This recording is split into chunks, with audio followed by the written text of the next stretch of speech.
Bruce has swam back this way because he heard we're going to do another game with a shark in it, and that game is Name This Game for the Atari 2600, featuring a very green octopus, a cool looking shark, and treasure. How could this be bad? Let's go ahead and pop it in my Atari 7800 Pro System and find out how it holds today. Let's go to the game.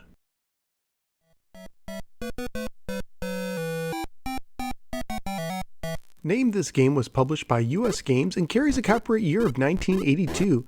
Originally, the concept of the game was proposed to Parker Brothers for a Jaws game, but when Parker Brothers lost the license to Jaws, it went to US Games instead. After having trouble trying to figure out a name for the game, they decided to have a contest to name it, with the winner getting $10,000. However, the company went under before they finished the contest. The game was later released in Europe under the name Octopus. Name This Game is for 1 or 2 players alternating and has 3 different difficulties: easy, average, and difficult, with the default game starting on the average difficulty. You can also increase the difficulty by using the difficulty switches, with the A position for normal and B position for greater difficulty. According to the manual, you have discovered a long sought after treasure, but when you found it, a persistent shark who thinks the treasure is his and a big old octopus have come in between you and your boat. There's a name idea: Mega Octopus and the Persistent Shark. Actually, that would make a pretty good band name too. The game plays a little bit like an underwater Space Invaders. You move the diver back and forth along the bottom with your joystick and hold the button down to shoot. You can only shoot 1 shot at a time, but holding down the button will allow you to continuously shoot. You get 3 lives in the game, represented by a pile of treasure at the bottom of the screen. Every time you lose a life, part of the treasure disappears, and when it's all gone, your game is over. You lose a life if the shark reaches the bottom level of the screen, even if you're on the opposite side, if one of the octopus's tentacles touches the bottom of the screen, or if you run out of air. There's a long red bar at the bottom of your screen that represents your air that is constantly going down. However, your partner in the boat above will randomly throw down a white air line. Touching it will help replenish your air supply. There is also a thinner green bar above the red bar, which basically represents a level timer.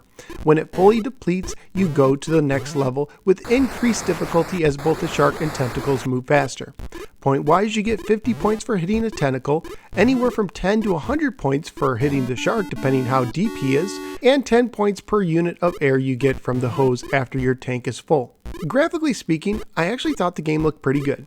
I liked the large octopus. I also thought the animation of the boat and driver were well done, with the hair flowing in the wind, although your partner seems way too happy about your life being in jeopardy. I also thought that the shark was drawn well, including the animation of when he captures you, although it does kind of look like Kermit the Frog's legs in his mouth. Music and sound wise, I thought the opening pirate song, like Jingle at the beginning, was nice, and the sounds were okay, but I didn't care for the game over sounds. Family friendly wise, you do have a shark munching on the diver, but I'm guessing most people would find it more comical than anything. The game also seems to have an interesting lesson about the dangers of greed, as you can never win the game, and going after the treasure ends up costing your life, but this most likely is an unintended byproduct of the game design. On eBay, the loose copies were going for $5 to $6. The complete copies were going $15 to $23, and as always, those prices include shipping.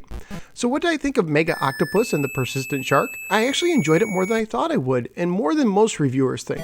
I thought it was an interesting take on the Space Invaders style of play, and that the presentation of the game was actually pretty well done.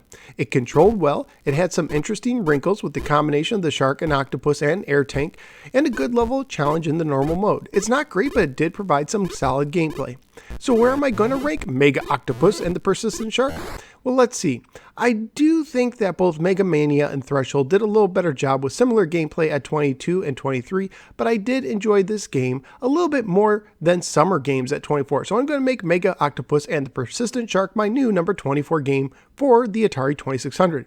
Mega Octopus and the Persistent Shark is a fun underwater adventure for your 2600. And it has sharks. Bonus points for that. If you enjoy retro-related videos, would you please click the like and subscribe buttons.